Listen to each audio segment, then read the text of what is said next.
Salut, je m'appelle Olivier de Actively Messenger et aujourd'hui on va apprendre à créer un formulaire d'inscription en ligne. Donc ici on voit un cours de natation pour les 4-6 ans. Donc, si je voudrais modifier, je viendrais appuyer ici sur la rédaction et je viendrais modifier mon cours ou mon événement. Donc on pourrait changer le nom, le prix affiché, le nombre de places, c'est quoi l'horaire des cours, c'est quoi la période d'inscription, est-ce qu'on veut envoyer un rappel par courriel ou SMS au début de la session. On a plein d'autres options comme le prorata, comme le fait d'accepter des codes promo que vous pouvez activer.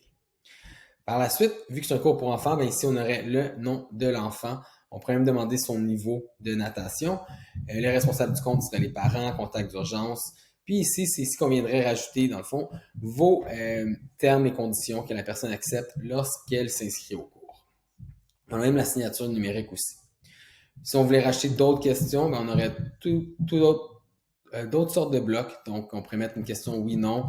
Ça pourrait être à propos, est-ce que vous avez reçu votre chandail l'année passée, des choses comme ça, des grandeurs de chandail. Donc, il y a plusieurs options qu'on pourrait venir rajouter au formulaire, mais on va le garder simple pour l'exemple ici. Donc, le formulaire est conçu. Maintenant, comment est-ce qu'on va le partager? Donc, on a différentes options de partager. Chaque formulaire a un lien unique qui va ouvrir le formulaire. On a même un code QR aussi. Puis, on peut même l'intégrer directement sur votre site web. Donc, allons voir de quoi ça a l'air. Puis, je dis, oh, voici mon cours de natation. Je veux m'inscrire à ce cours-ci. Puis, on voit que c'est déjà rempli parce que je suis dans mon compte. Je vais juste venir le faire rapidement. Je viens mettre la signature numérique et j'appuie sur continuer. Donc, ici, c'est un paiement hors ligne. On pourrait prendre le paiement par carte de crédit ou par virement Interac. Donc, j'appuie sur confirmer et payer plus tard.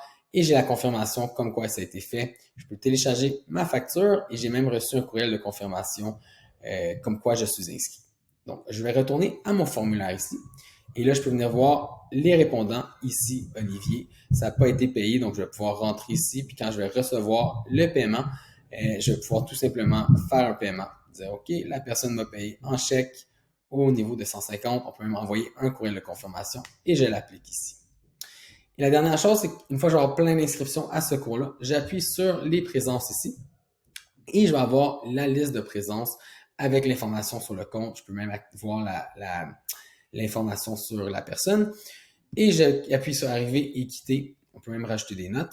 Puis l'autre chose qu'on va pouvoir faire, c'est qu'on a une belle liste de présence. Je disais, hey, je veux les contacter. Donc, j'ai un exemple. La piscine, dans ce cas-ci, il y a un bris. Il faut que j'envoie un courriel à tous ceux qui sont inscrits à ce cours-ci. Je vais appuyer sur le participant ici. Je vais envoyer le message. Puis ici, je peux envoyer un texto. Je dis, hey, le cours est annulé.